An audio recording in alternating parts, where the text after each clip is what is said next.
You're listening to a podcast from Global Art Forum 12. This session is called I Am Human, Can You Prove It? And features Alessandro Bava, Simone Niquille, Patricia Reed, and Marlies Wirth. All right, hello. I'm Marlies, one of the co-directors, as you heard, or for those who are new. I will be hosting this panel, and I want to welcome Patricia Reed, Simone Niquille, and Alessandro Bava. And we chose the title, I Am Human, Can You Prove It? As increasingly we come upon the internet on these little fields, where you have to prove that you're not a robot. And it becomes weirder and weirder because, in my opinion, we are still in a human society. But increasingly our environments get more responsive, more augmented, more smart. They predict our wishes. They do whatever they think. The climate control will cool down the room when it thinks it's too hot, no matter what we think.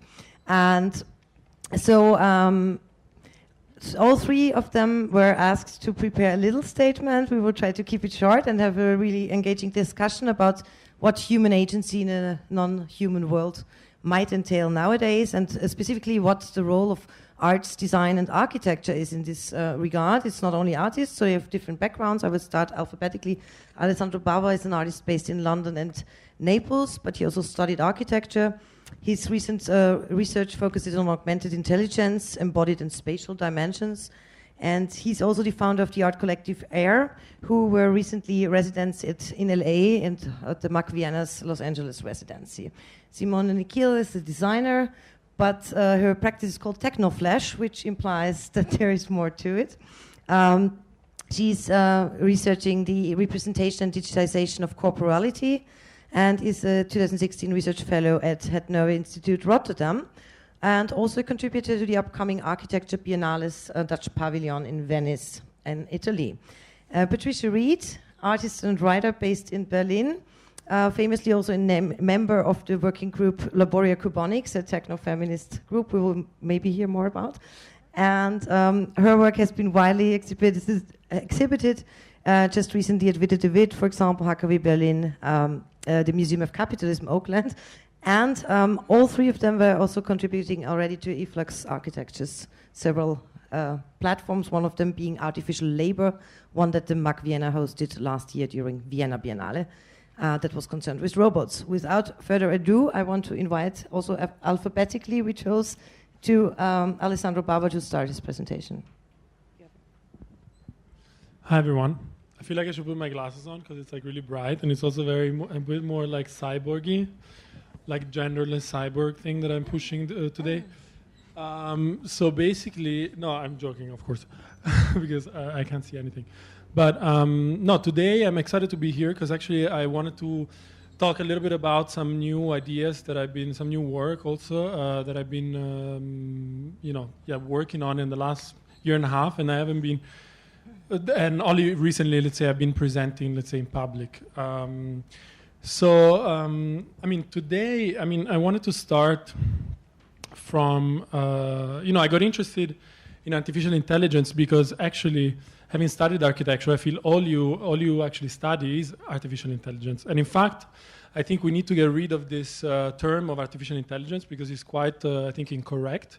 And the philosopher Matteo Pasquinelli has actually spoken about this, how we shouldn't speak about artificial intelligence because that reinforces the idea that there is an opposition between us and machines and us and the world and us and nature, where actually, I think a better way to explain the world and human life, and this is something that I've been really intrigued by and interested in, and investigated to the point of almost losing my mind, is the fact that the universe is actually a simulation, which is something that it's very present in the cultural conversation. But I think if you and it seems like this scary thing as if we live in the Matrix, but actually I think the opportunity to have this kind of almost narcissistic, and I intend this in the most positive way, because in fact, like the myth of Narcissus is a myth of technology, like the use of a body of water as a piece of technology that actually enables us to see ourselves for what we are. Because the interest in augmented intelligence is actually an interest in intelligence in itself. And it's funny because actually we don't know anything about our own biological intelligence. We don't know anything about our own brain. We know very little, at least. In fact, only in 2016, between 2015 and 2016, both in the US and in Asia, there have been, Obama set up this brain initiative in 2015, I think. So it's only very recent that actually we were able to look into neuroscience with some kind of degree of more clarity because of artificial intelligence. And this, for me, it doesn't mean that we have this, let's say, this technological, otherness that enables us to see ourselves, but also because we can start to see the human brain as this machine, and we can start to understand actually the entire universe as this kind of fruit of computational powers and this kind of it's way more, it's actually, if you think about it, it's actually way easier to understand it from the point of view of cybernetics.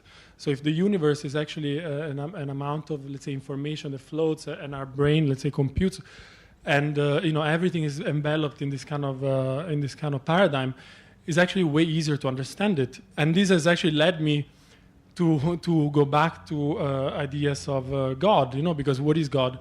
And recently I've been kind of paradoxically feeling like I should be kind of believing in God, because it's actually way more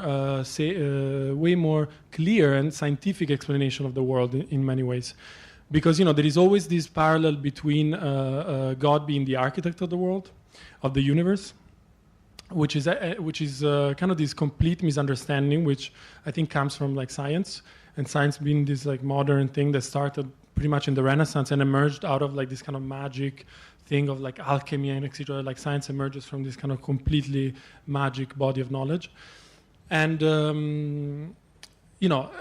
is this metaphor of God being an architect, which is kind of super misleading, because actually, for 500 years we've had this metaphor of architecture being about this single author which completely is able to remake the world in his own mind and then project it outwardly. But actually this is a recent invention, because before then, building a world, building, for example, a cathedral, which is kind of in a way a miniature of the universe, or it's kind of a scaled model of the universe, in religious terms at least, was actually built by this kind of collective intelligence of the workers. And this is something that many architecture theorists have written about, for example, Mario Carpo.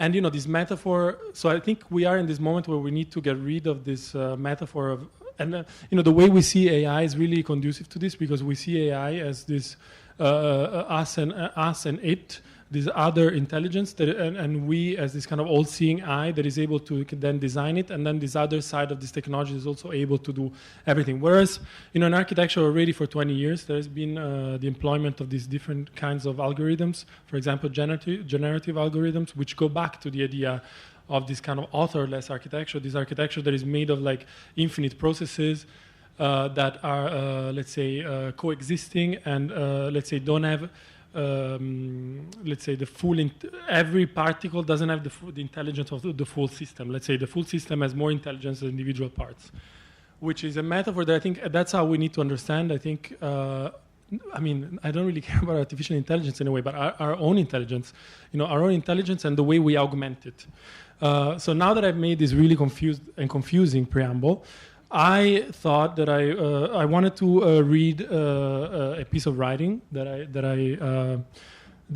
been working on these pieces of fiction, essentially, which I call them they're kind of design experiments. So they're kind of experiments with designing a world that includes both let's say space, but also affects and feelings and people, personalities, a bit in the, let's say, fashion of science fiction and this kind of genre, but also they're kind of the way I see them, they're more these VR experiences almost. Like they're kind of like a really HD renderings of really partial scenes that kind of are unfolding one after the next and trying to completely lose the narrative or like not really caring about the narrative, but just kind of designing a world. I wrote 3 of them so far. The first one was commissioned by Harvard Design Magazine, and the other 2 are going to come out soon on where they're being commissioned by something called Opening Times, which is an online platform for writing. So the first one is called The Form of Life, and it's kind of like a speculative design for a new wooden cabin on the site of Ludwig Wittgenstein cabin in Skjolden in Norway. And I'm going to start with a quote from Wittgenstein. He said, work on philosophy, like work in architecture in many respects, is really more work on oneself, on one's own conception, on how one sees things, and what one expects of them. So I'm going to read my thing. In the electric motor which powers the boat, the currents flowing in the stator windings were producing a rotating magnetic field that enters the rotor. The hard shell cuts the freezing water with ease as you move slowly across the fjord, while millions of undulating ripples break the reflection of the green mountains around you. The robotic knit wool jacket you are wearing insulates the body just enough so that you can feel the cold air running away, giving you awareness of the season and your relative location in the eternal rotational movement of the earth. While on the boat, I start anticipating how many times I'm going to do this long ride back and forth and what skies are going to be above me. When I first found the land, only a short terrace made out of roughly cut dark stones was there, so I wasn't sure if something could be built there. What will be the view? I did frames with my hands. Maybe I just wanted to see the sky. Maybe I just needed to dig. One way or another, I would have to make this work. My ambition was to run the steep slopes straight into the water and swim, at least in the summer. Would I want to cut trees? Was it even allowed? I wanted to use the trees, like the ancient building forest of columns. Cruising. The philosopher is who teaches by example. Refresh scruff. You climb up, drag the nylon bag, untangle your hair. The house up there is too close now. Only appears as a slightly bleached pile of square section logs. The elastic band that keeps your knitted undergarment from moving too much is tight against your skin, and the thumb holes, perhaps too small, limit your movements. I start mumbling an 80s song while I check the bag of weed is still in place. While I check if the bag of weed is still in place. I don't know anything about birds. The cabin is small, one surprisingly generous window at the end, framed at the bottom and partially on the side by a foam material which could be an extrusion but likely a nano knit. I get excited by the fillet that connects the wall and the floor. I just wonder if the wood would be smooth enough. Natural oils, sand it down and leave it like Stefan did in New York? You need to know at this point that this particular house is held together by powerful glue and hundreds of 3D mill joints designed by the code artist I met on Gumtree. I measure the space with my body.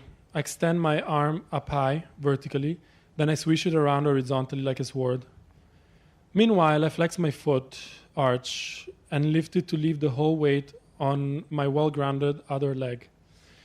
In some areas, some shallow pools are almost like etched in the floor to make enough depth for few little patches of softness to emerge. Wood construction resembles large-scale intarsia work, computed by rival automated decision-making processes. I'm not thrilled about all the empty space. I'm anxious about ending up with piles of clothes in every corner, especially those garments which tend to accumulate dirt when I travel. New ones, smooth, fitted ones, looser, rougher ones, all piled on the Persian carpet with its perfect symmetries, repetitions, abrupt transitions of colors. I will be living here. As I breathe in, the tiny crystals of frozen air invade my throat. Then lungs then get lost and liquefied somewhere in the depths of my guts. Can people see us breathing? Ox. I didn't want wood. Its buttery turns and folds declare the sensational intelligence plants have when they counter the force of gravity. A mirror of my own efforts to stand straight despite the age and the hormone blockers. The logs are stacked. It seems as though their placement was considered somehow based on the density of the fibers. The knots, a chaotic mess that disappears as soon as I move my face away from the surface. We start speaking about what to do tomorrow. We need to assess what I need here, how far I can climb up the mountain, and how long will it take for me to buy food. Is there anything edible growing around here? Alexa can switch off all of the lights. I'm still horny. I try to open the window, but its rudimentary perfection allows it only to frame what's around. In the front of the fjord, a corrugated and fringed mass composed of hard rock, different types of soil and vegetation, depending on the amount of sunlight received, depending on the amount of light received. I lost it. And the abrupt line of water, which imposes a sharp transition, an alchemy of atoms and energy. At the back, the wooden cabin walls do a good job at framing only a specific piece of the sky. I will be observing this closely later and often. You try to remember one by one all your actions today. Think of your mother. Think of how much you've changed. You're evolved. The eyes are tired. They need to rest. You find the tree first, then the palm of your hands, then that old chair, a replica from the Vatican. Maybe you're tired enough to smoke the DMT. As I requested, the space are boxy, squarish. They simply connect one to the next with little waste. I can sit, I can stand, I can run. I take my pills, bend 180 degrees to relieve my back, and laugh at how things look upside down. And as I make my gestures, I go through my asanas. The house stands still. Only the lights breathing and pulsating to tell me she's alive. I'll be back next summer. So this was an experiment of the kind of machine vision. As much as like sorry.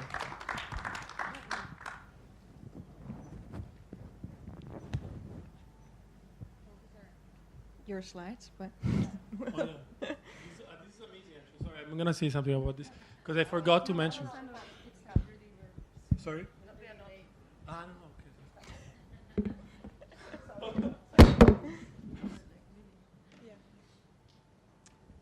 I just wanted to say what it is. I had a video file. I don't know. Yeah.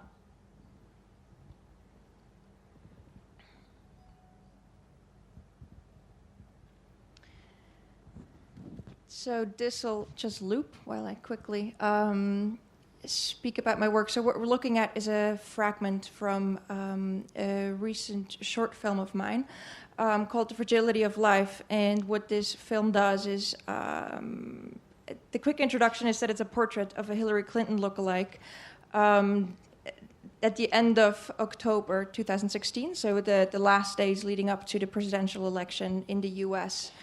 And the subsequent effect that this had on her life as a Hillary Clinton impersonator. She's been doing this work for 23 years.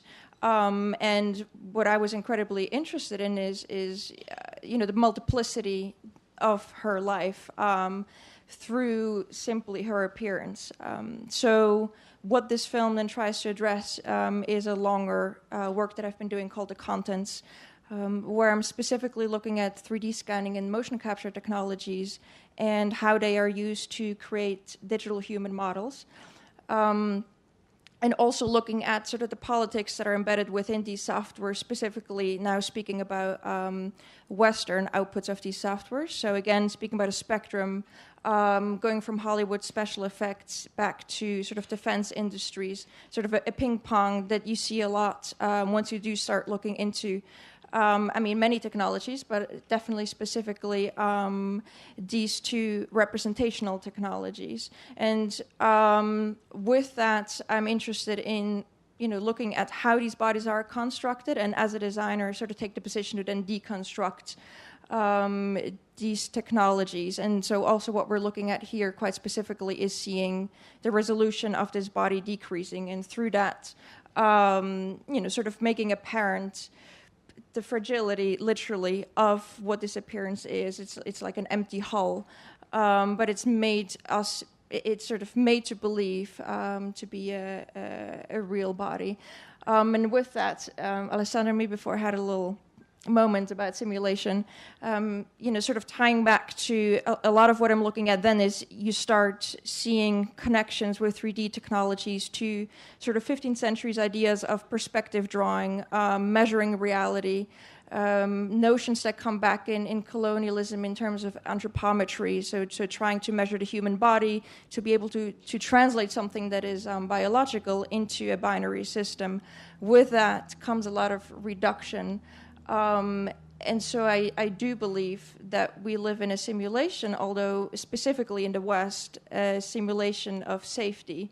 So by technologies that measure other bodies, you sort of create a system or like an environment that seems safe because you sort of filtered out, literally by speaking about technologies of scanning at an airport. This would be the artificiality, right? Seeing technologies that certainly do the human work for you. They try to measure the body passing through through an airport, etc. And through that, sort of creating a knowledge that seems objective, even though it is still really subjective. And this sort of subjectivity is something that I increasingly try to, sort of get behind. And is what I sort of call this deconstruction of the code and the politics that is embedded within these softwares. So this will...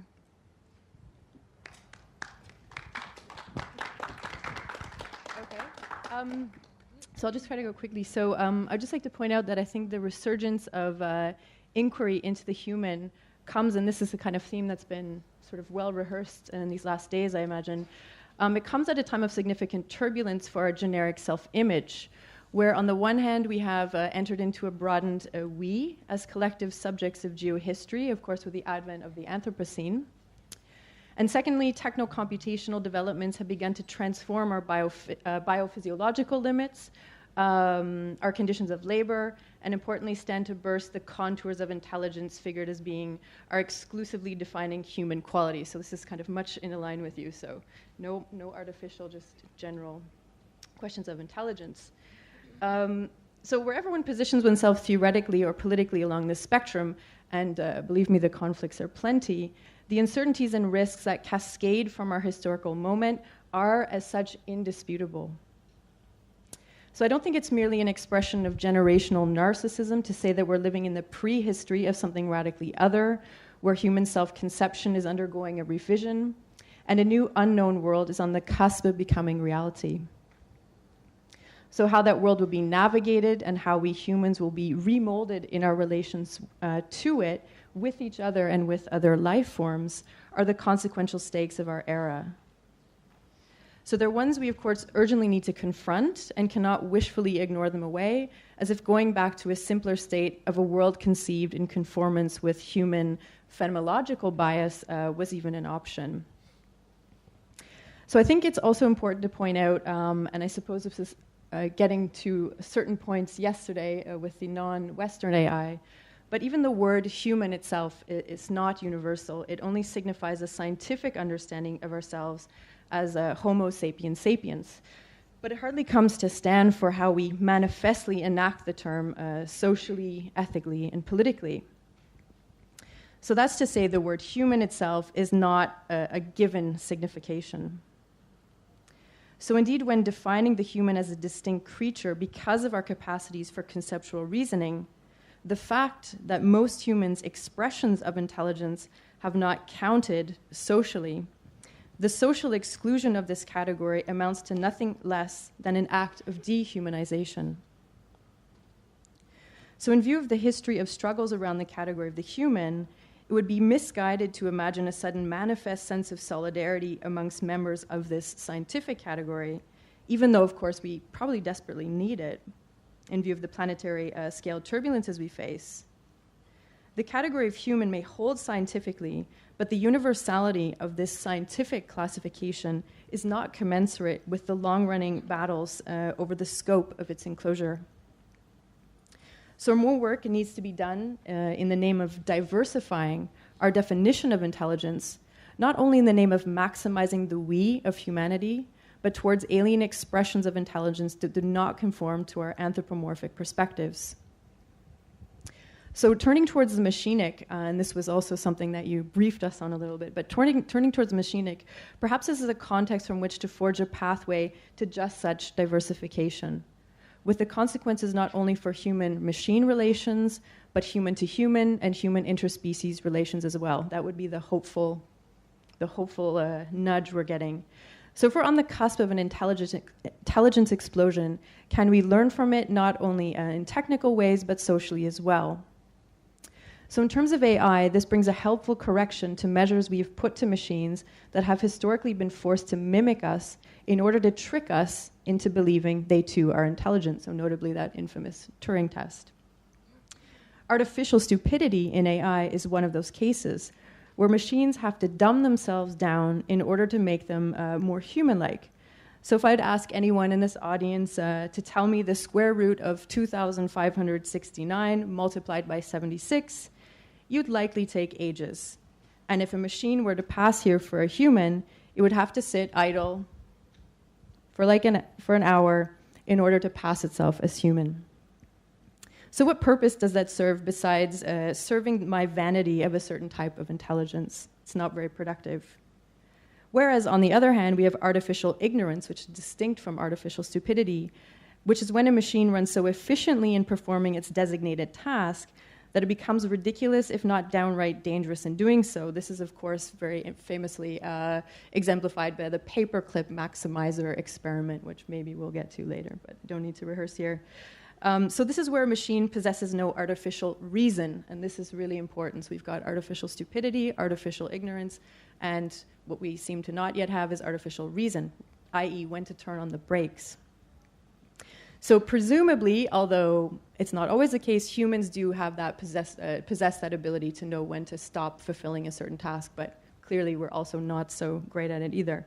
So just to close out, the main point is that rather than continually re-articulating our biases of competition between us and the machine, that AlphaGo beats the human, that the Deep Blue beats the human, can we not come to seize this intelligence explosion as a potential in human-machine collaboration that not only can offer us a better grasp of reality through capacities of modeling and abstraction, so something machines are very good at, but also introduced a shift in our conceptions and structures of enclosure over what counts and gets counted for intelligence at all. So that's it.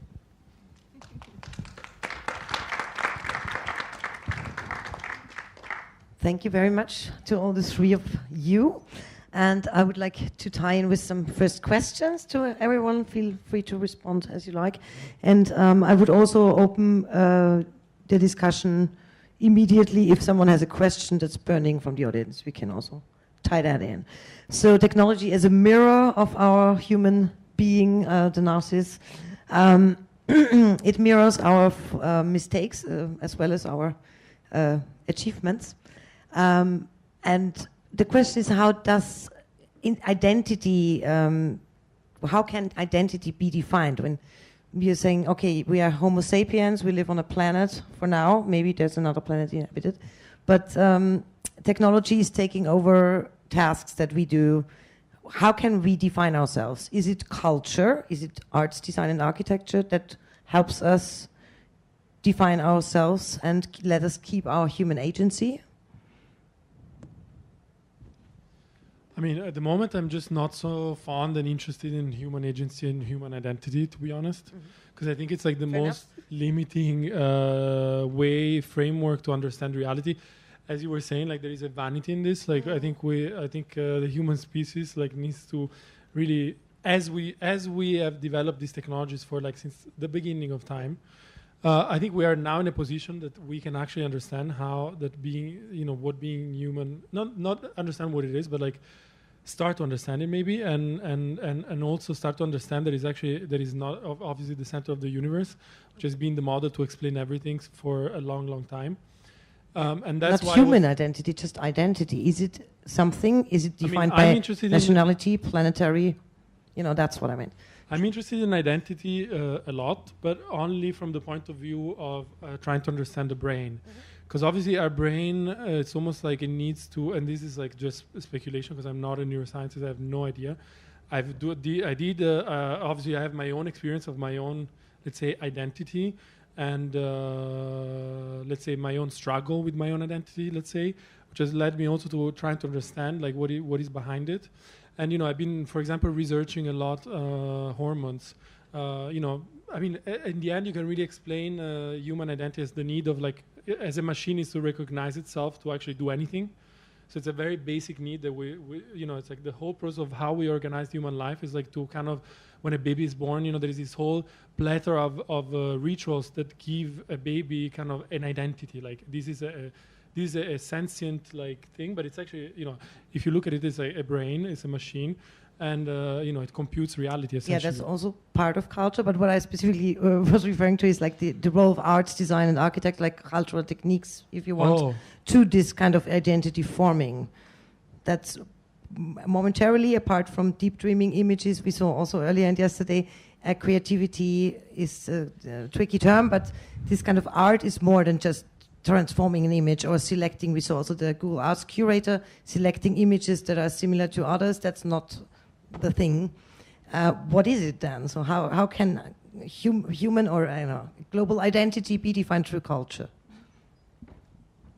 I think for me it's not about the culture. Like it already starts at humanity, where if artificial intelligence is another, so you have a Turing test where this thing that someone built has to pass as something that was defined by a human as well. I think already among what we call humanity now, we have difficulties with another and recognizing others.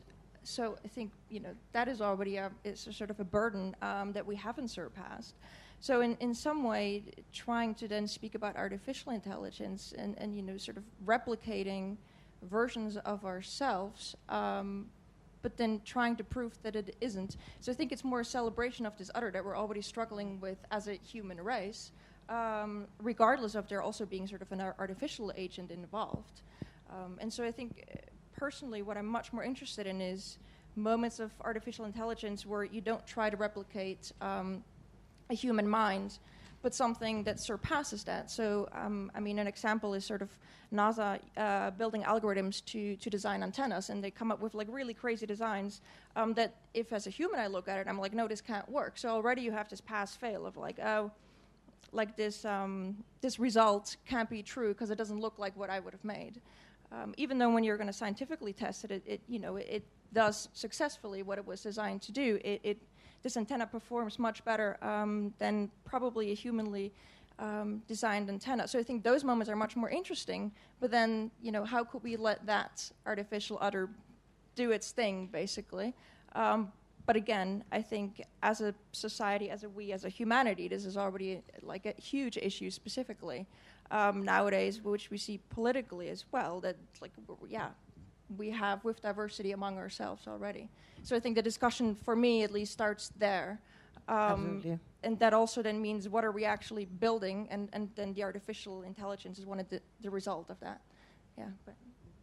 I think one of the most interesting things is actually the socio-normative repercussions of this, beyond the engineering feats, beyond all of these things, which, and I haven't really heard about it addressed till now, which is kind of a shock to me, as the political economy subtending the reality of these things, right? Like, these things aren't just happening in an innocent setting for